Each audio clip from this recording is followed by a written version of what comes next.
우리 세월을 아끼라 라고 하는 제목으로 함께 하나님의 말씀에 은혜를 나누어 보려고 합니다. 여름입니다. 제가 마스크를 벗겠습니다. 전에 사역했던 담임 목사님께서 늘 하시던 말씀입니다.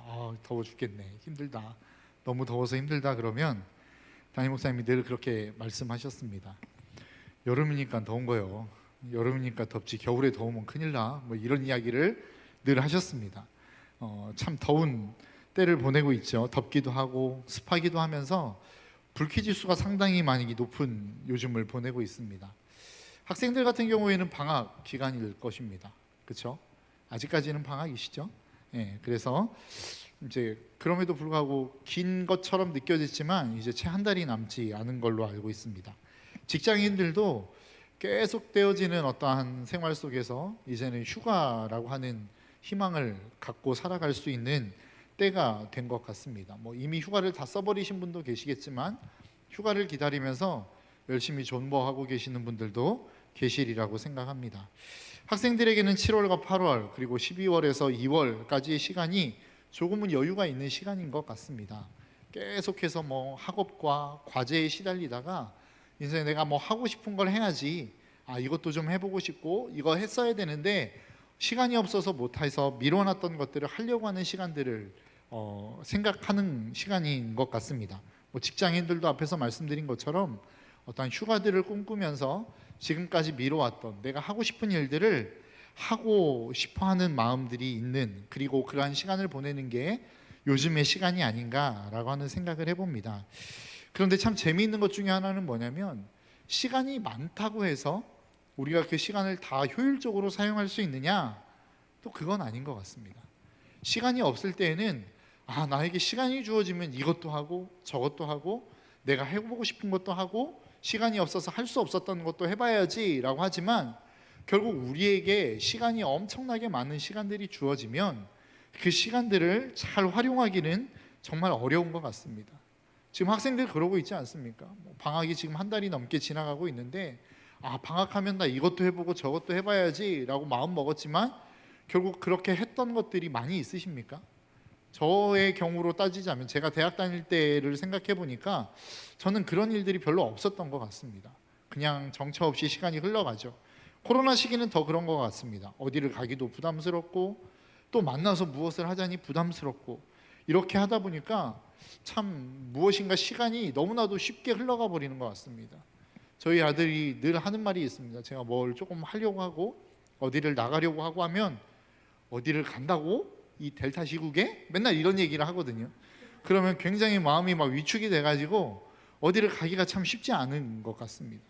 그런 시간을 보내면서 금방 시간이 다 지나버리는 이러한 상황들을 우리는 봅니다.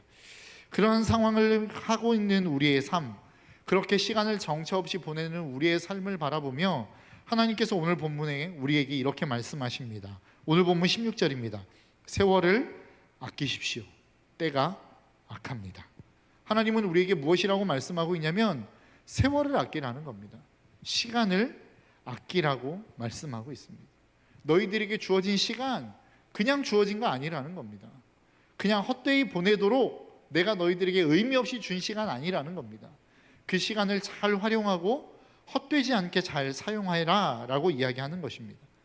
여러분, 그렇다면 우리가 세월을 아낀다라고 하는 의미는 어떤 의미가 있을까요? 여러분들에게 있어서 세월을 아껴라 라고 하는 이 말씀을 딱 듣는 순간 여러분들은 어떤 생각이 드십니까? 바쁘게 살아야 되겠구나, 이런 생각이 들지 않으십니까? 우리는 보통 집에 앉아서 TV 보면서 과자 먹고 아무것도 안 하면서 뒹굴뒹굴 보내는 이 시간들을 생각하면 참 게을렀구나 라고 하는 생각들을 하게 됩니다.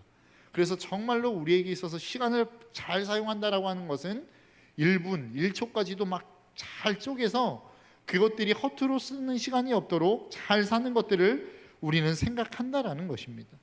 그래서 내가 오늘 무엇인가 바쁘게 살면 나는 오늘 열심히 살았어 라고 생각하지만, 뭔가 바쁘지 않은 것 같으면 내가 오늘 잘 살았나? 라고 하는 생각을 하게 된다라는 것이죠. 우리는 보통 그래서 시간을 아껴라 라고 이야기할 때 뒤에 붙는 이야기가 무엇입니까? 너희들의 시간은 짧아. 금방 가라고 하는 이야기들이 붙지 않습니까? 시간을 아껴서 써야 돼.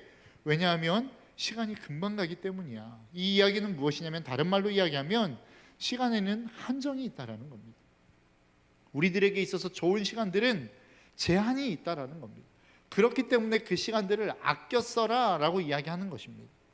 이것이 우리가 보통 생각하는 세월을 아끼라라고 하는 개념의 이야기라는 것이죠. 오늘 본문의 말씀도 비슷한 이야기입니다. 그러나 지금까지 생각해왔던 시간을 아끼라라고 하는 개념과는 약간 다른 개념으로 오늘 본문은 우리에게 말씀하고 있습니다. 아까 읽었던 16절의 본문입니다. 세월을 아끼십시오. 때가 악합니다 라고 이야기합니다. 여기서 이야기하는 세월이라고 하는 이 시간은 헬라어 원어로 카이로스라고 하는 단어를 씁니다. 여러분 한 번 정도는 들어보셨을 것 같아요. 시간의 개념, 헬라어로 쓰고 있는 시간의 개념은 두 종류의 개념이 있습니다. 하나는 카이로스, 하나는 크로노스라고 하는 개념입니다. 우리가 잘 알고 있는 크로노스라고 하는 개념은 우리가 알고 있는 개념의 시간의 개념입니다. 물리적인 시간, 1시, 2시, 3시, 1시가 오면 2시가 오고, 이러한 어떤 흐름에 의해서 물리적으로 흘러가는 시간을 크로노스라고 이야기합니다. 그런데 카이로스는 어떤 개념이냐면, 하나님께서 우리 가운데 임재하셔서 그 하나님이 개입하시는 시간, 무엇인가 하나님께서 역사하셔서 의미를 만들어내는 시간을 카이로스라고 이야기합니다. 그러니까 오늘 본문에서 이야기하고 있는 세월이라고 하는 단어의, 세월이라고 하는 이 시간의 개념은 무엇이냐면 카이로스라고 하는 개념입니다. 하나님이 우리의 인생 가운데 찾아오셔서 개입하심으로 말미암아 의미가 있어지는 시간, 그 시간을 아끼라는 겁니다. 더 나아가 그러면 아끼다라고 하는 단어는 어떤 단어냐? 헬라어로 엑사고라조라고 하는 단어를 쓰는데, 이 단어는 무슨 의미를 가지고 있냐면 속량하다, 구속하다, 쉬운 단어로 이야기하면 돈 주고 사다라고 하는 의미를 가지고 있습니다. 그러니까 16절의 단어, 16절의 말씀을 헬라어 원어로 살펴보면 하나님께서 너희들의 인생 가운데 개입하셔서 너희들의 삶에 의미가 있는 시간을 만드실 것인데, 너희들은 그 의미 있는 시간을 그냥 흘러보내지 말고 돈 주고 사라는 겁니다. 하나님께서 너희들의 인생 가운데 반드시 개입하시는 상황이 있어질 것인데, 너희들은 그 시간을 그냥 흘려보내지 말라는 겁니다. 이것이 오늘 본문에서 이야기하고 있는 세월을 아끼라라고 하는 의미입니다. 그러니까 우리가 흔히 생각하고 있는 막 무엇인가 바쁘게 쪼개서 살아가면서 운동도 하고 공부도 하고 학원도 다니면서 이렇게 시간을 잘 쪼개 쓰는 이러한 의미의 세월을 아끼라고 하는 의미도 있지만, 너희들의 순간순간 하나님이 찾아가시는 시간이 있다라는 거예요. 하나님이 너희들의 인생 가운데 순간순간 개입하시는 시간이 있다라는 겁니다. 그런데 그것을 아무것도 깨닫지 못한 채 의미 없이 흘려보내지 말고 그 시간을 잘 붙잡아 두라라고 하나님은 우리에게 말씀하고 있는 것입니다. 이 이야기는 무엇을 의미하는 것입니까? 여러분들의 인생 가운데 하나님은 수시로 여러분들의 삶을 찾아가신다라는 거예요. 여러분들의 인생 가운데 수시로 간섭하시고 개입하신다라는 겁니다.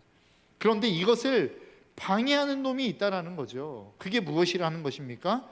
아까 읽었던 16절 후반절의 말씀에 때가 악합니다. 그러니까 하나님이 우리의 인생 가운데 개입하셔서 그 인생 개입하시는 하나님을 우리가 붙잡고 싶은데, 이것을 방해하는 게 있는데, 그게 무엇이냐면 이 시대의 악함이 우리를 붙잡아서 그 하나님이 지나가시는 그 상황을 붙잡지 못하게 만든다라는 것입니다. 쉬운 예로 여러분 우리가 잘 알고 있는 맹인 바디메오라고 하는 사람이 있죠. 주님이 지나가신다라고 하는 소문을 듣습니다. 그래서 이야기합니다. 부르짖습니다. 다윗의 자손 예수여, 우리를 불쌍히 여기소서 했더니 어떤 반응이 옵니까? 주변의 사람들, 제자들까지도 입 다물어 조용히 해, 어디 이렇게 시끄럽게 떠들어 라고 이야기하잖아요. 그때 바디메오가 어떻게 하죠? 아, 그래, 난 조용히 해야지 라고 가만히 있었습니까? 더 큰 소리를 지릅니다. 다윗의 자손 예수여, 우리를 불쌍히 여기소서 라고 부르짖는다고요. 우리의 인생 가운데 예수님은 수시로 지나가십니다.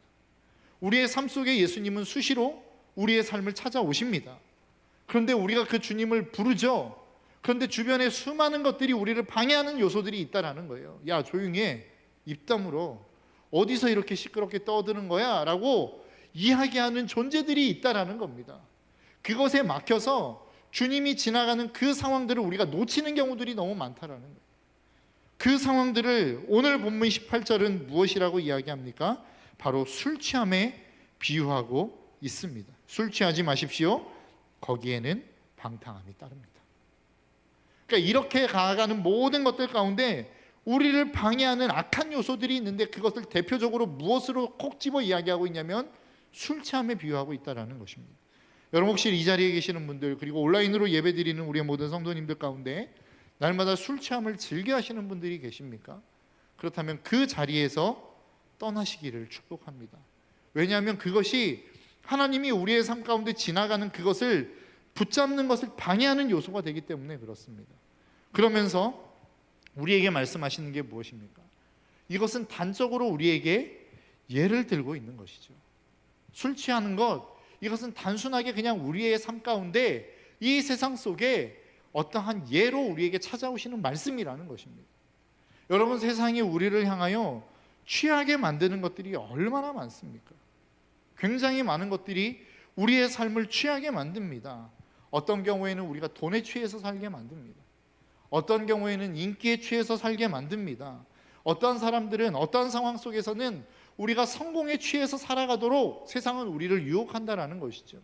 인스타를 즐겨하는 사람들은 관심, 구독, 좋아요에 취해 살게 만든다라는 거예요. 이 정도는 그래도 어느 정도 좋은 것들이니까 이해할 수 있습니다. 반면에 어떤 사람들은 열등의식에 취해 사는 사람들이 있습니다. 어떤 사람들은 분노에 취해 사는 사람들이 있어요.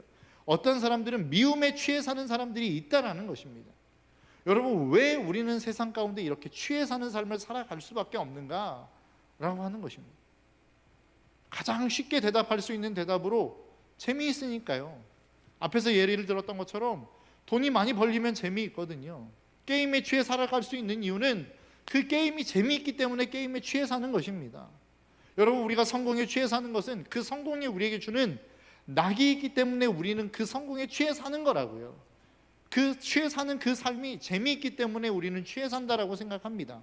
그러나 여러분, 아까 뒤에서도 여러분들에게 말씀드렸던 것처럼 여러분, 우리가 부정적인 것에 취해 사는 경우들도 많이 있다는 겁니다. 미움에 취해 살기도 하고, 여러분 어떻게 보면 우리의 삶 속에 있는 열등의식에 취해 살기도 합니다. 여러분, 열등의식에 취해 사는 것이 재미있습니까? 누군가를 미워하는 미움에 취해 사는 게 재미있습니까? 분노에 취해 사는 게 재미있습니까? 그렇지 않죠. 그렇게 취해 사는 삶은 그렇게 재미있는 삶이 아닙니다. 그럼에도 불구하고 왜 우리가 그 삶에 취해 살아갈 수밖에 없느냐라고 하는 것은 그것을 계속적으로 생각하기 때문에 그렇습니다. 우리가 무엇인가에 취해 산다라고 하는 것은 다른 말로 이야기하면 우리는 계속적으로 그것을 생각한다라고 하는 것을 의미하는 것입니다. 돈에 취해 사는 사람은 돈 버는 궁리를 계속해서 하는 것입니다. 게임에 취해 사는 사람은 계속해서 게임을 생각하고 그것을 접하는 것입니다. 육체의 쾌락에 빠져 사는 사람, 취해 사는 사람은 계속적으로 그것을 묵상하며 사는 삶을 살아가는 거라고요. 내가 누군가를 미워하는 삶을 계속해서 거기에 취해 사는 삶을 사는 것은 그 사람을 미워할 수밖에 없는 이유와 상황을 계속해서 되뇌이며 생각하는 것입니다. 내가 열등의식에 사로잡혀 살아갈 수밖에 없는 것은 나는 안 돼, 나는 못해, 나는 못났어 라고 하는 이 생각을 계속해서 내 머릿속에서 되뇌이기 때문에 여기에 취해 살아갈 수밖에 없는 것입니다. 제가 여러분들에게 계속해서 말씀드리지 않습니까? 제가 장기를 끄는 이유가 뭐라고요? 눈을 감아도 장기 생각, 눈을 떠도 장기 생각, 가만히 있어도 계속해서 장기 생각이 드는 거예요. 심지어는 여기에서 설교를 하는데도 장기판이 이 머릿속에서 왔다 갔다 한다고요. 그래서 제가 이거는 아니다, 진짜 이것은 정말로 아니다라고 하는 생각이 들어서 장기를 끊어버렸다라는 거예요. 취한다라고 하는 것, 무엇인가에 중독되었다라고 하는 것은 그런 의미입니다. 오늘 본문 18절에서 이야기하는 술에 취했다, 단적으로 하나를 예를 들고 있지만 우리가 세상에 취해 산다라고 하는 것은 그런 의미라고요. 하나님이 우리의 인생 가운데 개입하시고 우리의 삶을 지나가심에도 불구하고 내가 끊임없이 생각하는, 내가 끊임없이 되뇌이는, 내가 끊임없이 묵상하는 이것 때문에 하나님이 나에게 찾아오시는 이 발걸음의 소리를 우리는 놓치고 살아가고 있다는 거예요. 내가 끊임없이 묵상하고 있는 이 생각 때문에 하나님이 나에게 말씀하고 계시는 그 말씀의 음성을 우리는 놓치고 살아간다는 거예요. 그래서 하나님이 내 인생 가운데 개입하셔서 내 삶에 무엇인가 의미 있는 시간을 만들고 싶어 하심에도 불구하고, 그래서 그것을, 그 하나님이 나에게 찾아오시는 그 시간을 내가 돈 주고 사서 그것을 내 것으로 만들기를 하나님은 원하고 계심에도 불구하고 우리는 그 시간들을 흘려보내고 있더라는 것이죠. 여러분들의 인생 속에 여러분 자꾸만 하나님이 찾아오시는 그 찾아오심을 흘려보내게 만드는 것이 무엇입니까? 어떤 사람은 그것이 게임일 수도 있습니다. 어떤 사람은 그것이 자기 만족의 우월감일 수도 있어요. 어떤 사람은 그것이 내가 세상에서의 성공이라고 하는 성공이 될 수도 있습니다. 또 부정적인 의미에서 어떤 사람은 나는 안 돼, 나는 못해라고 하는 열등의식이 될 수도 있습니다. 또 어떤 경우에는 다른 사람을 미워하는 미움의 감정이 될 수도 있다고요. 이것에 취해 있는 하나님이 우리의 인생 가운데 개입하시고 찾아오시려고 하는 그 하나님의 간섭하심을 우리는 놓칠 수밖에 없다는 사실을 저와 여러분들의 인생 가운데 잊지 않으시기를 주님의 이름으로 축복합니다. 그러면 우리가 이것을 해야 되는, 이것을 여기에서 벗어난, 이 취함에서 벗어날 수 있는 이유는 무엇입니까? 방법은 무엇입니까? 반대적으로 생각하면 되겠죠. 아까 우리가 왜 취할 수밖에 없다라고 여러분들에게 말씀드렸습니까? 그것을 계속해서 접하기 때문에, 그것을 계속해서 생각하기 때문에. 그래서 오늘 본문은 무엇과 연결시킵니까? 악과 연결시키는 겁니다. 세월을 아끼십시오. 때가 악하기 때문입니다. 다른 말로 이야기하면 세월을 아낄 수 있는 방법은 뭐라는 거예요? 선을 가까이 하면 된다는 거예요. 세월을 계속해서 흘려보내게 만들고 세월을 계속해서 떠나보내게 만드는, 그냥 그렇게 허비하게 만드는 게 악이라고 한다면, 우리가 선을 붙잡으면 우리의 인생 가운데 세월을 아끼는 삶을 살 수 있을 것 아니겠느냐라고 하는 것입니다. 그러면 도대체 악은 무엇이고 선은 무엇입니까? 마가복음 10장 18절에 이렇게 말씀합니다. 예수께서 그에게 말씀하셨다. 어찌하여 나를 선하다 하느냐? 하나님 한 분 외에는 선한 분이 없다. 선은 무엇이라는 거예요? 이 세상에 절대 선은 단 존재하는 한 분이 계시는데 그분은 하나님 한 분뿐이라는 겁니다. 그래서 내가 선을 향하여 가기를 원한다면 무엇을 해야 됩니까? 내 인생 가운데 그 하나님을 초청하는 것입니다. 그 하나님이 내 안에 오실 때에 비로소 우리의 인생이 선해질 수 있다라는 거예요. 어떤 분이 그런 말씀하시더라고요. 물리학에 있어서 어둠이라고 하는 실체는 존재하지 않는데요. 이 개념이 이해가 되십니까? 물리학에 있어서 어둠이라고 하는 실체는 원래 없는 거래요. 어둠은 무엇에 의해서 존재가 좌지우지되느냐? 빛이라고 하는 존재에 의해서 좌지우지된다는 겁니다. 원래 실체가 있는 것은 빛밖에 없답니다. 그리고 그 빛이 있을 때에 어둠은 사라지는 거예요. 어둠이라고 하는 존재가 있는 게 아니라 빛이 없으니까, 빛이라고 하는 실체가 사라져버리니까 어둠이 생기는 것이지, 원래 어둠이라고 하는 존재는 없는 거라는 거예요. 저는 이 이야기를 이해하는데 한참 걸렸습니다. 불 끄면 어둠이 있는데 왜 어둠이 없어? 근데 물리학에서는 그렇대요. 그것을 우리 신앙으로 접근해 보면, 적용해 보면, 여러분 우리의 인생 가운데 악이라고 하는 개념이라고 하는 게 있을 수 없다라는 거예요. 다른 말로 이야기하면 악은 무엇입니까? 선이 사라진 상태. 다른 말로 이야기하면 하나님이 없는 상태를 성경은 악이라고 규정하고 있다는 거예요. 무엇인가 선한 행동이 있어서 그것을 선이라고 규정하는 게 아니라는 거예요. 무엇인가 악한 행위가 있어서 그것을 악이라고 규정하는 게 아니라는 거예요. 쉽게 예를 들어볼까요? 여러분, 살인이 선입니까? 악입니까? 사람을 죽이는 것이 여러분 선이에요? 악이에요? 제가 과거에 전도를 하다가 그런 질문을 들었거든요. 하나님이 선하다면 왜 가나안 땅에 들어가 잘 살고 있는 원주민을 죽이라고 명령하십니까? 살인은 나쁜 거 아닙니까? 그러면 그것은 악 아닙니까? 라고 하는 질문을 제가 받았어요. 대답을 못 하겠더라고요. 여러분, 이런 질문을 듣는다면 여러분 뭐라고 대답하시겠어요? 우리가 보통 이야기할 때 선, 악이라고 하는 행위 자체에 선이 있고 행위 자체에 악이 있다고 생각한다고요. 그런데 성경이 이야기하는 선은 무엇이냐? 하나님 한 분밖에는 선이 없어요. 그래서 그분이 명령하는 명령이 선이고 그분이 이야기하는 이야기가 선이라고요. 그분의 뜻이 선이라고요. 하나님이 있는 것이 선이고 하나님이 없는 것이 악이라는 겁니다. 그래서 우리가 이야기하는 것처럼 선과 악을 우리의 개념으로 이것은 선한 행동이야, 이거는 악한 행동이야 라고 하는 것 개념으로 딱 규정지어 이야기해버리면 성경이 이해가 안 되는 거라고요. 태초에 하나님이 천지를 창조하시니라. 하나님이 이 세상을 창조하셨어요. 그것을 믿는 사람, 그리고 그 하나님이 선하다라고 하는 것을 인정하는 그 사람, 그래서 하나님이 무엇을 명령하시든 그것을 선이라고 받아들일 수 있는 그것이 믿음이란 말입니다. 그리고 그것을 향하여 나아가는 그 삶이 믿음의 삶이라는 거예요. 그래서 오늘 본문은 무엇이라고 이야기합니까? 때가 악하다. 그 이야기는 뭐예요? 그 시대 속에 하나님이 역사하고 있지 않다는 거예요. 하나님의 간섭을 싫어하는 세대라는 거예요. 하나님이 함께 하시는 것들을 원하지 않는 세대라는 거예요. 그래서 너희들은 세월을 아끼라는 거예요. 세월을 아낄 수 있는 방법은 무엇입니까? 내 인생 가운데 선을 초청하는 겁니다. 하나님을 초청하는 거예요. 그 하나님이 우리의 인생 가운데 오실 수 있도록 그 주님을 초청하는 거라고요. 여러분, 여러분들의 인생 가운데 하나님이 역사하시기를 원하십니까?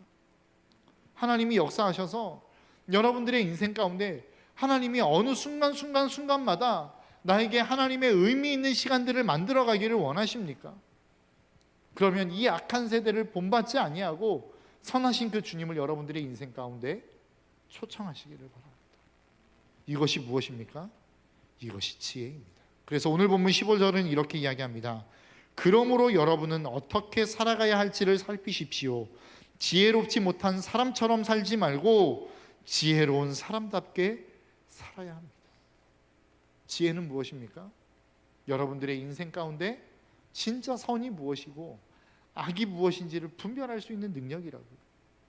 그래서 그 하나님을 여러분들의 인생 가운데 초청해서 내가 원하는 대로의 삶이 아닌 하나님이 나를 이끌어 가시는 대로의 삶을 살아가는 삶, 그게 지혜 있는 삶이라는 것입니다. 그리고 그 삶을 오늘 본문은 무엇이라고 표현하고 있습니까? 그게 바로 성령의 충만함이라고 이야기하고 있는 것입니다. 그래서 18절은 이렇게 이야기합니다. 술에 취하지 마십시오.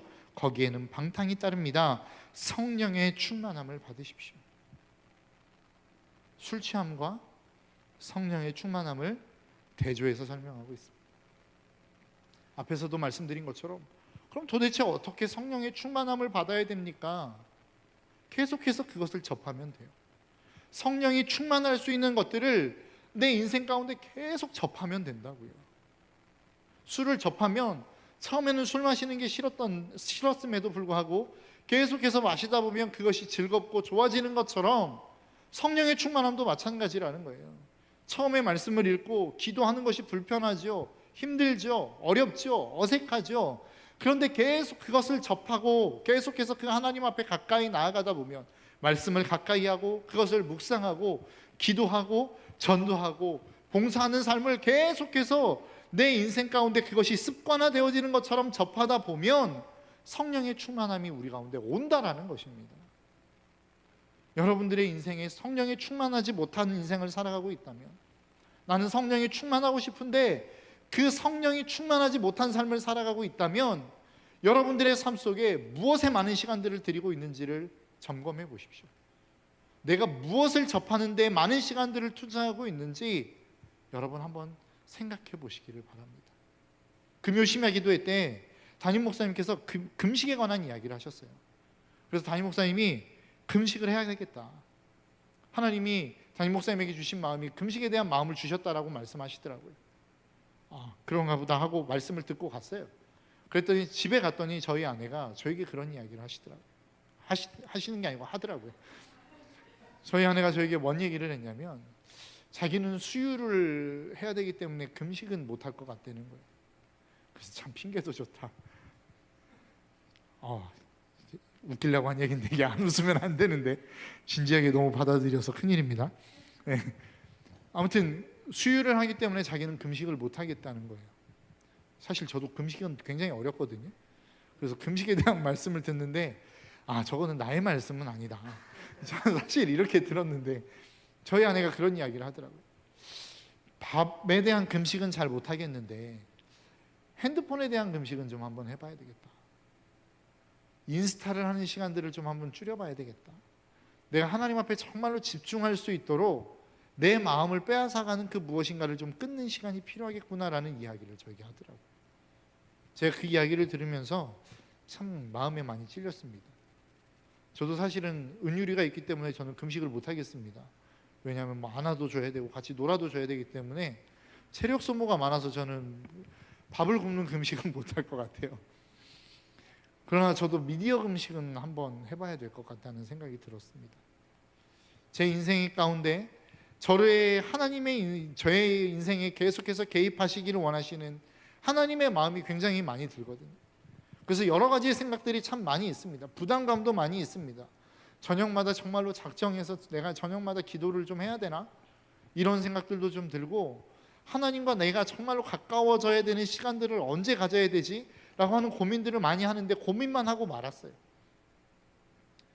그런데 이 말씀을 준비하면서 하나님이 금식에 대한 말씀, 그리고 우리 아내가 저에게 나누었던 그 이야기들을 그냥 하나님이 저에게 들려주신 말씀이 아닌 것 같다라는 생각이 들었습니다.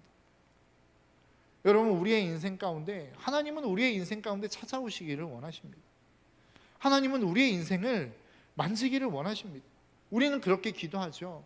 하나님, 왜 나는 성령 충만을 주시지 않아요? 하나님, 다른 사람들은 다 만나주시는 것 같은데 하나님 왜 나의 인생은 안 만나주십니까? 다른 사람의 삶은 다 그렇게 찾아가셔서 복을 주시는 것 같은데 하나님 왜 나의 인생은 이럽니까? 라고 하는 불평을 우리는 쏟아내잖아요. 그런데 사실 하나님이 우리의 인생 가운데 찾아오시지 않는 게 아니에요. 하나님이 우리의 인생 가운데 간섭하시지 않는 게 아니라고요. 하나님이 우리의 인생을 만지시기를 원하시지 않는 게 아니라고요. 우리가 그분의 자리로 나아가지 못하는 것뿐입니다. 하나님이 그분이 우리의 인생 가운데 지나가심에도 불구하고 내가 그 하나님이 우리의 인생 가운데 찾아오심을 인지하지 못할 뿐이라고요. 왜요? 세상에 우리의 마음을 빼앗겨 버렸기 때문에. 세상에 취해 있는 수많은 것들이 우리의 삶을 붙들고 있기 때문에 하나님이 우리의 인생 가운데 찾아오시는 그 삶을 우리는 놓치고 있는 겁니다. 하나님과 우리와의 관계의 시간들을 날마다 세상에 다른 취해 있는 것들로 밀어내버리기 때문에 우리의 인생의 성령 충만을 우리는 놓치고 있는 거라. 그래서 우리는 우리의 삶에서 세월을 날마다 아끼지 못하는 삶을 살아가고 있는 것입니다. 성경은 우리의 인생 속에서 많은 시간들을 잘게 쪼개서 사용하라고 이야기하지 않아요. 하나님이 여러분들의 인생 가운데 찾아가시는 그 찾아가심을 놓치지 말고 붙들라고 말씀하고 있는 것입니다. 너희들의 인생 가운데 하나님이 수시로 찾아가고 계신다. 계속해서 너희들의 마음속에 문을 두드리고 계신다. 너희들의 시간을 들여서, 너희들의 삶을 들여서, 너희들의 마음을 들여서 하나님의 놓고 두드리는 그 시간들을 사라는 겁니다. 산다는 의미는 뭐예요? 대가 지불이 필요하다는 거예요. 내가 반드시 내려놔야 될 게 있다라는 거예요. 취해 있는 그 모든 것들을 포기해야 되는 것들이 있다라는 거예요. 나에게 즐거움을 주는 것들을 내려놔야 될 것들이 있다라는 것을 우리에게 말씀하고 있는 것입니다. 여러분, 세월을 아끼십시오. 하나님이 여러분들에게 찾아가시는 그 시간들을 꼭 잡으십시오. 하나님이 여러분들에게 찾아가셔서 여러분들의 인생에 의미 있는 시간을 만들기를 원하시는 그 시간들을 반드시 붙잡으십시오. 하나님은 여러분들을 찾아가고 계십니다. 오늘 이 순간도, 그리고 내일도, 모레도 끊임없이 하나님은 여러분들의 인생 가운데 찾아가실 거예요. 우리가 그것을 세상 가운데 취해 있는 그 무엇 때문에 그것을 인지하지 못할 뿐입니다. 오늘도 하나님의 말씀을, 하나님을 더 가까이 함으로, 기도의 자리로 나아감으로, 하나님이 여러분들을 부르시는 부르심의 자리에 순종함으로 나아감으로 말미암아 하나님이 여러분들에게 주시는 의미 있는 시간들을 붙잡으십시오. 이것이 하나하나 쌓여가기 시작할 때 여러분들의 인생은 성령 충만해질 것입니다. 하나님이 여러분들의 인생을 붙드실 것입니다. 그래서 여러분들은 그 세월을 아끼는 삶, 여러분들의 세월을 아낄 뿐만 아니라 여러분들의 주위에 있는 수많은 사람들, 하나님을 알지 못하고 헛된 시간을 보내가는 그들에게도 또 다른 하나님의 카이로스의 시간들을 만들어낼 수 있는 축복의 인생이 되어질 줄 믿습니다. 이 시간 우리 함께 좀 하나님 앞에 찬양하며 나아갔으면 좋겠습니다. 나의 안에 거하라 라고 하는 찬양인데요, 여러분, 우리의 인생에 의미 있는 시간을 만들어낼 수 있는 방법은 단 하나입니다. 내 인생에 주님을 초청하는 것입니다. 내가 그 주님 안으로 들어가는 것입니다. 그 주님이 내 인생 가운데 개입하실 수 있도록 내 삶을 주님 앞에 내어놓는 것입니다. 그 삶을 살아가기 위해서는 끊임없이 우리가 하나님의 말씀을 접해야 합니다. 끊임없이 우리가 그 하나님 앞에 기도하는 자리로 나아가야 됩니다. 하나님과의 관계하는 시간들을 끊임없이 만들기 위하여 몸부림치셔야 됩니다. 그냥 되지 않습니다. 성령의 충만함은 그냥 되지 않아요. 세월을 아끼는 것, 하나님이 내 인생 가운데 오셔서 내 인생에 의미 있는 시간을 만들어내는 것은 그냥 되지 않아요. 하나님과 씨름하는 그 씨름이 필요하고, 여러분들이 하나님과 교제하는 시간을 만들기 위한 몸부림이 필요한 것입니다. 이 시간 우리 그 마음을 가지고 함께 찬양하며 나아가기를 소망합니다.